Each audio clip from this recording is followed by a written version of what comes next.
আওয়ামী লীগ এখন তাদের পতন হয়েছে, তারা এখন কার্যত তারা মাঠে নেই, তো ভবিষ্যতে রাজনীতিতে তাদের অবস্থান কি হবে?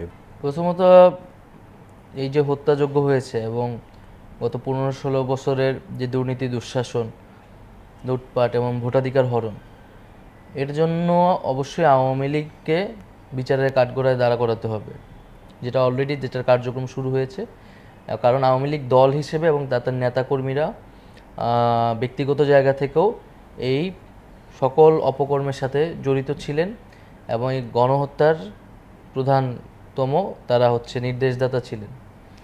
তো সেই জায়গা থেকে তাদের যে হত্যাগুলো তারা করেছেন এবং যে অপকর্মগুলো করেছে তাদের সেটার জন্য তাদেরকে বিচারের মুখোমুখি করা, বিচার প্রক্রিয়ার পরেই আসলে এটা বলা যাবে যে আওয়ামী লীগের রাজনীতি কতটুকু থাকবে বা থাকবে না, এবং জনগণই সেটা সিদ্ধান্ত নেবে।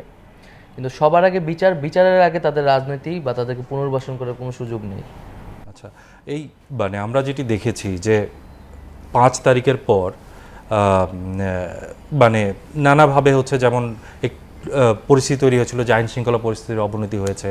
তারপর সেই ক্ষেত্রে আমরা রাস্তায় বেশ কিছু সময় যে পুলিশ ছিল সেখানে আমরা দেখি শিক্ষার্থীরা সেখানে কাজ করেছে,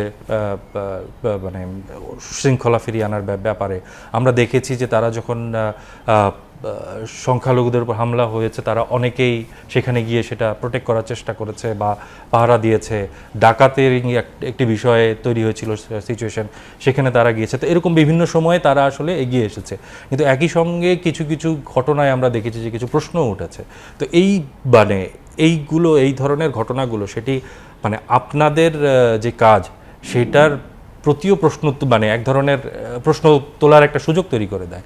সেই জায়গাগুলোকে আপনারা কিভাবে কারেকশন করছেন বা করেন?